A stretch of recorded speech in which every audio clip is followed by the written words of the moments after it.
Hey, what's up, guys? Hugs, not drugs. So everybody that comments on this video, your name is going to go into a hat, and I'm going to pull your name, your username out of a hat, and whoever I pull out is going to get a prize. I may do first, second, and third prize. I may do first, second. I haven't decided yet, but yeah, somebody's going to get a prize, and then I'll mail it to you. All right, so this video is about Robbie, okay? Pretty sad story, but it's also a very loving story too. So Robbie was born, and he was an only child, and he had a hard time growing up. His dad was heavily involved into gambling, and his mother was a waitress. His mom worked at this restaurant. Remember Chili? Oh yeah, Chili's is still around. Yeah. So Robbie's mom worked at Chili's, and she was a waitress. And she also sold. I'm not going to say what she sold, but she sold extra things to the staff members at Chili's. Yeah, and so that's how she made extra money. So she'd go to work, and she would make more money selling, mostly to like the kitchen crew, because the kitchen crew, they would come in and they'd be tired and they would need stuff to keep them awake. And so Robbie's mom, her name was Cynthia would sell them stuff, and that's how she survived. She would get her tips from the restaurant and her paycheck, but most of her money came from selling that Go Fast to the workers.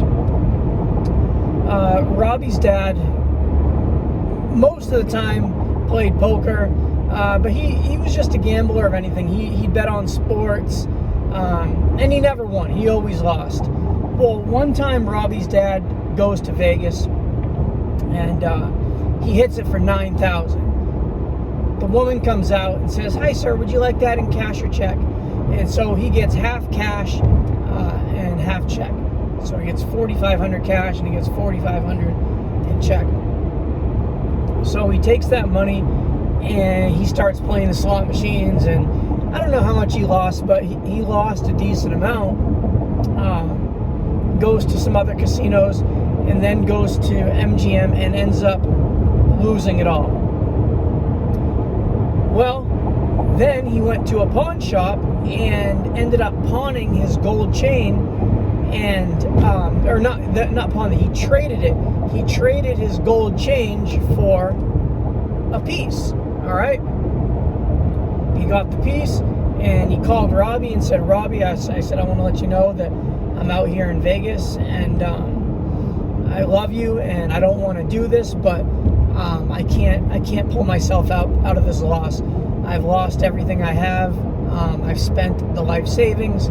I don't have any money, and I don't want to live anymore, and this is the end for me." Well, Robbie said, "Dad," he says, "where are you?" His dad says, "Oh, I'm in Vegas." He says, "Dad, what hotel are you in?" So he tells him what hotel he's in. Robbie drives to Las Vegas and picks his dad up and says, "Dad, you know what's going on?" He's like, "I lost all my money gambling." And he says, "How much did you lose?" And he's like, "I lost this amount." And Robbie's like, "Well, Dad, I wish I could help you, but I don't have that much money." He says, "I got $500. I said, would that help you?" His dad says, "Robbie, give me the money and bring me to MGM. I'm gonna go and play." And Robbie's like, I'm not giving you the money so you can go and gamble. I'm giving it to you to get you on your feet because you just lost." And his dad was being so stubborn. He says, "No, I'm not leaving unless you bring me to the casino, and I want to turn that 500 into more." Robbie didn't want to do it, but he couldn't argue with his dad because his dad he wouldn't give up. So he brings him to the casino. They end up going to Circus, and Robbie goes to watch the free circus show. They get the flying trapeze, and Robbie's there, and his dad's gambling, and he keeps texting him saying, "Hey, Dad, how's it going?" He's like, "Oh, I'm up 50. Hey, Dad, how's it going?" "Hey, I'm up 200 right now." And so Robbie's trying to get his dad to leave. He's up a couple $100. His dad doesn't want to go. So his dad ends up getting up another $500. So now he's got $1,000. And they still need to get home to California. Well, the dad says, Robbie, I'm up $500. Why don't I take $80? I'll get us a room at Motel 6. We'll spend the night, and I'm going to take the $500 you gave me, and I'm going to put it away. I'm not going to. So Robbie's like, all right, Dad, that's fine, but you're not. I don't want you to hold the money. So Robbie and his dad, they went to Wells Fargo, and they deposited the $500 so that his dad couldn't touch any money. So then he had about $400 left after the hotel. Takes him back to Circus, and his dad's gambling. Robbie's watching the free circus acts. What it is, I don't know if you guys have ever been to Vegas, but they have these free circus acts, and then where the circus is, there's a midway, which is all arcade games. And that's kind of like where the kids, and that's where you hang out if you don't want to gamble. And then below you is the actual casino floor where Robbie's dad is playing. And once again, Robbie's, just up there hanging out, drinking soda, and, just chilling. Hey, Dad, how's it going? Oh, I'm down a little bit. How much you down? Oh, I'm down $200. All right, well, and the plan is, okay, Robbie didn't think his dad was going to win anymore, so we just figured, okay, well, he's got the $500. We'll leave. We'll go to Wells Fargo. When we get back to California, you can have the $500. Well, his dad ends up winning again. This time he wins $1,000, and it's getting late. He says, Robbie, can we stay in Vegas another night? I'm up $1,000. Plus the $500 he already put back in the bank. Robbie's like, yeah, Dad, I guess if you're winning, that's cool. So once again, they spend the night at the hotel. They go out, they have a nice dinner together, they're bonding, Robbie and his dad didn't have the best relationship, but when it came to gambling, his dad would always talk, because that was what he was into. He was into gambling, and when he was winning, he was happy, and he was high on life, and so it was easier for Robbie to hang out with his dad while he was winning, because the vibes were good. His dad was on cloud 9, so it was fun to be around his dad. I'm going to stop calling him his dad. I'll just tell you his real name. So Robbie's dad's name is Robbie, but I don't want to say Robbie because it's going to get it mixed up. So we'll just say Robbie is Robbie, and his dad, we'll call him Bob, okay? Even though his dad's name is Robbie. We'll call him Bob. So Robbie and Bob. So they spend the night at the hotel, and Robbie says, Dad, can we take $500 out of that $1,000 you won and bring it to Wells Fargo just so you can't touch it? Yeah, son. I want to save it.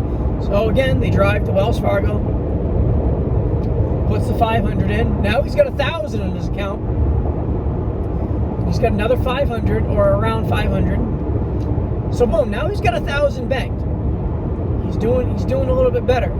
They go back to Circus, and this time Robbie's like, Dad, I'm tired of watching this circus. Can we go over to MGM? They got the lions there. I want to see the lion show. Can you play over there? Yeah, no problem, son. So they go over there, and MGM is just a different casino. They got different games, different atmosphere. So instead of Robbie watching the lions by himself, his dad says, hey, why don't I watch the lions with you? So they're there, and they're watching the lions, and what the trainers do is the trainers are inside the lion's den with the lions, and they take these pieces of meat, looks like big pieces of steak, and they take the steak and they throw it up against the plexiglass, and then the viewers are on the other side of the plexiglass, and the lions go and they'll eat the piece of the meat, and so the spectators can take pictures of the lion, with the mouth open, and they get real close up.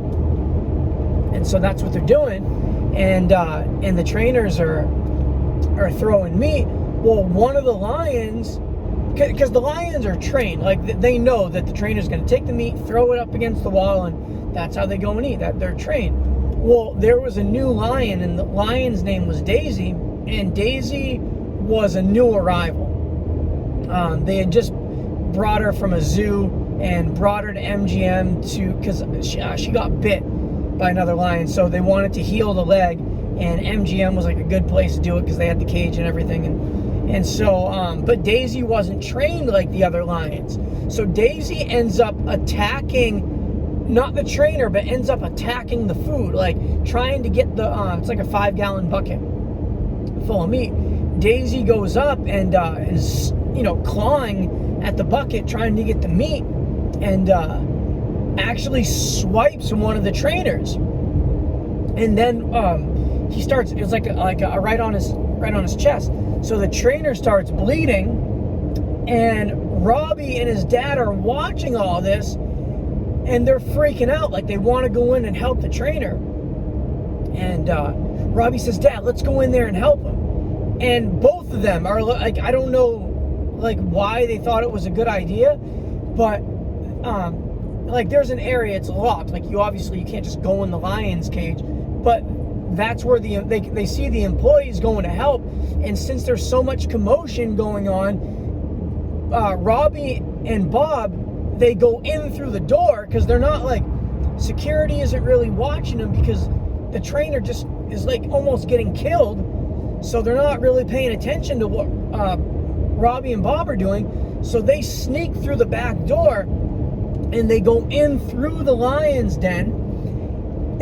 And the trainer is on the ground bleeding, like bleeding out, and nobody's helping the trainer because they're afraid that the lion's gonna get him because Daisy's just acting all crazy. So Robbie and his dad go to the trainer and they pick him up, and Daisy's there growling like didn't attack, but like is acting like she's gonna attack. And they start pulling the trainer, like trying to get him out the door.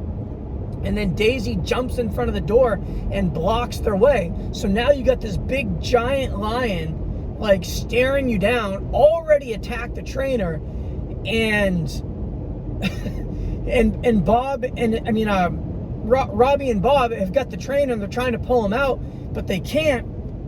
And so I keep getting the names mixed up. Robbie reaches into his pocket and grabs a pocket knife and attacks Daisy and stabs Daisy in the paw, and Daisy like freaks out and gets scared and actually moves. And so they take the trainer, pull the trainer outside, and they brought the paramedics in, first aid. Well, anyways, to make a long story short, they end up saving the trainer's life. Trainer makes a full recovery, but you got to remember, everybody's watching on the other side, so everybody's videotaping. Everything was recorded, everything that happened. And so the police try to press charges on Robbie and his dad for sneaking through the lion's den. But if you know the way Vegas is, Vegas has like their own set of rules. Like it's not the same anywhere else in the country. So they try to press charges on them, but then the casino executive says, "No, I don't want to press charges on these people.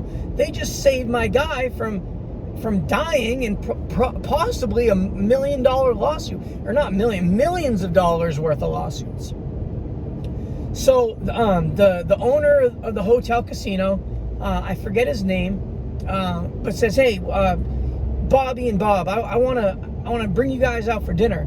So they go and they have dinner at the nicest place in Vegas, and they're having steak, and they got king crab. They got pretty cocktail waitresses bringing them drinks, and the owner of the casino just brings them all through Vegas. He brings them on his private helicopter, gives them a tour of Vegas, flies them to the Grand Canyon. They bring the helicopter to the Grand Canyon. They get out, they take pictures, and they're just having a great time. And the casino executive, he's doing this, because he saved them, but he wants to get to know these people, because who are these brave people that just go into the lion's den and save a trainer and stab a lion? Like, this is something out of a movie, but it's real. This is really happening. So they get back on the helicopter and they fly into the casino, and I guess the hotel casino owner ended up liking these two so much. Like, I guess they hit it off. They had a lot in common. The casino owner used to be addicted to gambling, just like the way Bob was, and he understood his story, understood that he was a degenerate, and it was really hard for him to stop. And so the casino executive said, Bob, how much did you lose? And Bob was afraid to tell him. He's like, I lost $140,000. Casino executive writes out a check, boom, gives him $140,000. But that wasn't it, right? He says, just take this check, right? And they had told him the whole story about going to Wells Fargo and putting the money in there and everything. And the casino owner says, hey, I'm going to bring you to Wells Fargo, okay? We're both going to go into Wells Fargo together, right? So they go into Wells Fargo and they deposit the $140,000 check in the account. So now they got $140,000 plus the $1,000 that he already deposited, right? So boom, he does that. He opens up a savings account for the guy. And I forget the name of the account, but it was sort of like an account that you have in your name, but you're not allowed to touch it for like so many years.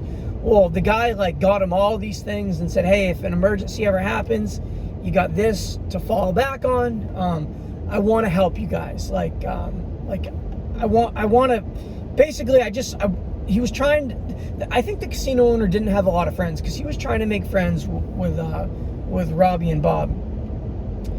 So the casino owner basically doesn't give him like a permanent room, but just gives him the suite and says, all right, stay here as long as you want. So Robbie and his dad just end up living there in the casino, and they're just like, Vegas kind of like becomes their second home.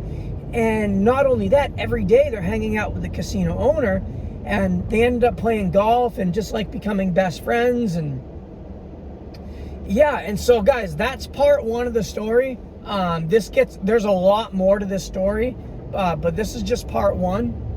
Like I said, please comment, let me know what you think about this story. Yeah, I just want to know what you guys think.